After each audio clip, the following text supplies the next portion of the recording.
वो कह रहा है कि पूरे विश्व में भूमि और जल का जो अनुपात है वो 1:2 है। ठीक है, लेकिन उत्तरी गोलार्ध में जो ये अनुपात है वो 2:3 है। तो दक्षिणी गोलार्ध में क्या होगा? तो देखो ध्यान से, सबसे पहले आप एक पृथ्वी को बना लो। ठीक है, समझने में थोड़ी आसानी होगी।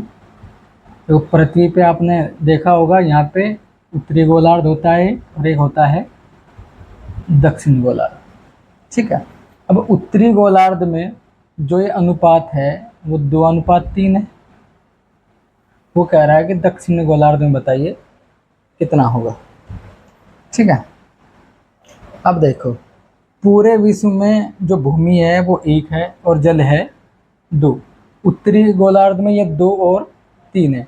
अच्छा देखो, 1 और 2 3, 2 और 3 5। तो 3 और 5 से कटने वाला कोई भी सबसे छोटा नंबर ले लो, ये संख्या ले लो। तो हम मान लेते हैं 15। तो ये 15 है, तो ये भी 15 है। तो पूरा कितना हो गया? 30 हो गया। तो 30 में हम इसको 10 लिख सकते हैं और इसको 20 लिख सकते हैं। बात समझ में आ रही है? अब ये पूरा 15 है। ठीक है, ये कितना है? 15। 15 को 2:3 जब 3 में हम बांटेंगे तो कितना हो जाएगा? ये हो जाएगा 6 और ये हो जाएगा 9। ठीक, अब कैसे हो जाएगा? देखो, 6 और 9 थोड़ा सा समझ सकते हैं जिसको नहीं समझ में आया है। ये टोटल कितना है? 15। और ये टोटल कितना है? 5। तो 5 से 3 बार कट गया।